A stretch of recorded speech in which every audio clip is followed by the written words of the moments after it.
June 20th, 2009, a young Iranian woman is shot in the heart by a sniper.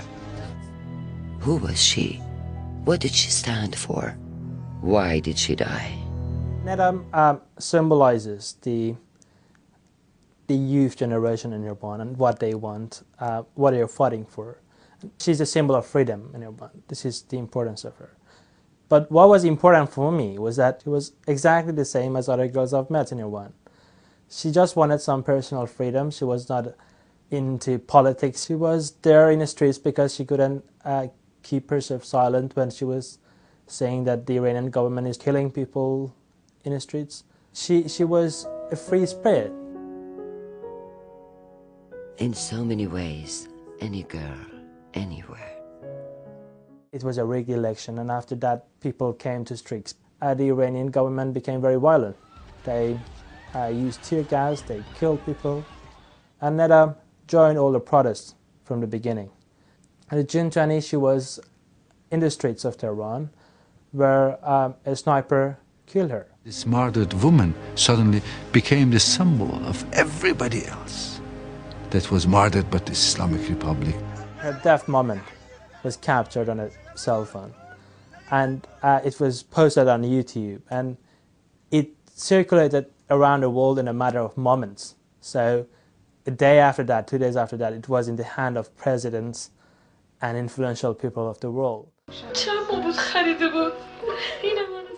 Nobody had interviewed her family, and at the same time the Iranian government is trying to build up stories upon stories, trying to say that she was not killed, or she was killed by CIA, by BBC correspondent. So it was important to tell the world the true story of Neda's death. At the same time, it was impossible for anybody to go inside Iran and film this story. It was impossible to call the family on phone because all their phones were hacked and their house was under control.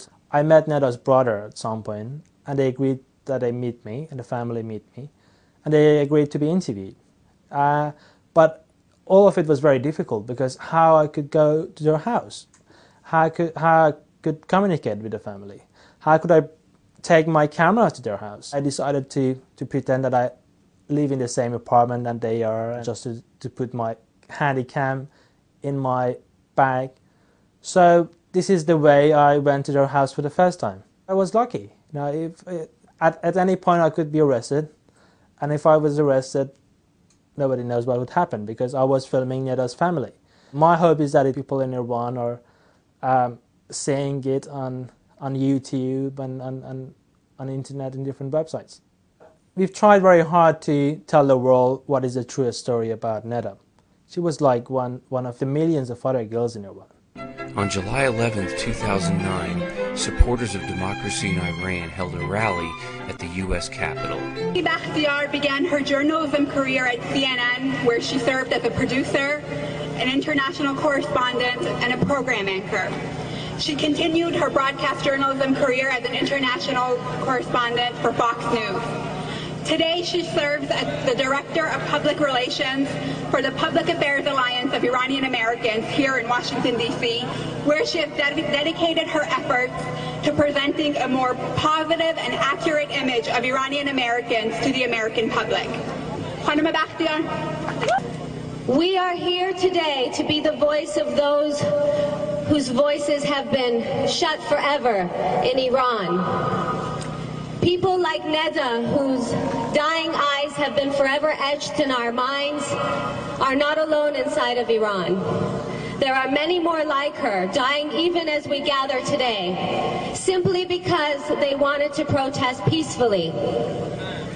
Some of our greatest scholars in Iran, around 200 of them, have been arrested. People who are not politically active.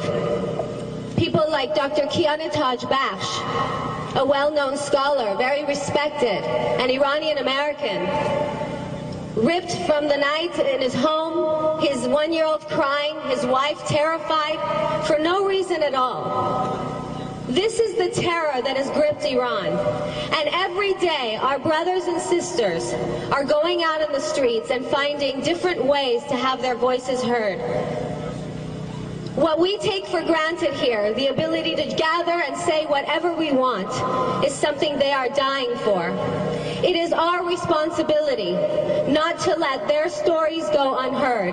Each of us have a responsibility, and there's something every one of us can do. You can write your senators and you can write your congressmen. Believe me when I tell you, when they get hundreds of letters, they pay attention. And you can even ask your president, President Obama, who gave such a powerful speech in Cairo not too long ago, talking about human rights, and ask him to take a bigger position on this issue of Iran, and ask him not to turn his back on the people of Iran. One further note, we must unite, our community must unite.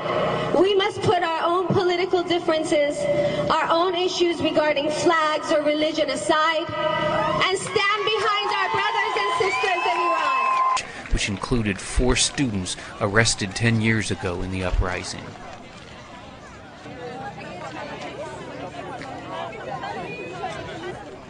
A scroll, which was originally started in Europe, that says Ahmadinejad is not my president, was there for people to sign.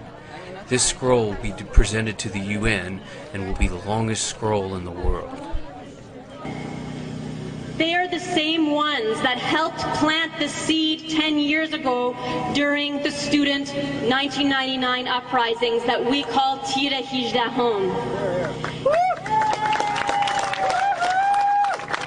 They are part of the same breed of young people that we're seeing today, the brave ones on the streets, who are risking their security, their safety, their lives in order to pave a more free Iran. So I turn to you.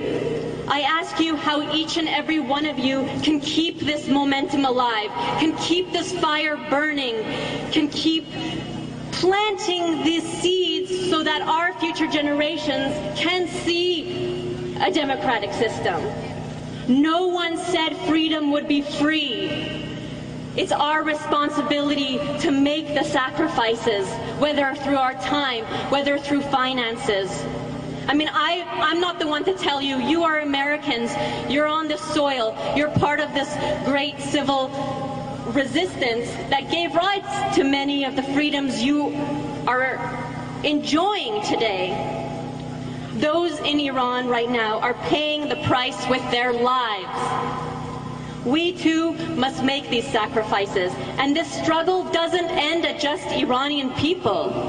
The American people also have a vested interest in seeing a democratic Iran, because a Middle East that is peaceful and stable will ultimately result in the peace and security of those here. If Supreme Leader Ali Khamenei was here right now and was listening, I would say your days are numbered.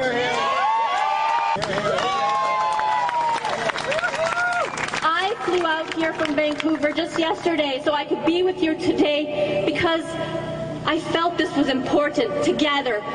I want these pictures that are going to be taking place today to get sent back to Iran. Just the mere hope that they'd get a glimpse of seeing that people have not forgotten about them, that we are still standing behind them. And I want to see Iranian faces, I want to see American faces, and I hope someone's taking a picture right now, because I want to send this picture to Iran and say to Iran, with love and solidarity from Washington, D.C. So everyone, please put up your hands and show that you're making this oath to not forget the Iranian people and to say that we are behind them and we are not forgotten. Please take a picture of this. I'm going to send this to Iran.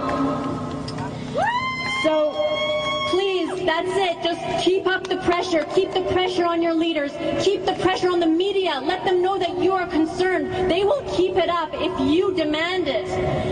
Work with the NGOs. This is what we can do from here. We have to be the voices of those who don't have one on the inside. And that's all I can ask for you. I always say, drop by drop, we can create an ocean of change and put out the fires of injustice in Iran and the rest of the world. So thank you so much for coming here today. It means so much.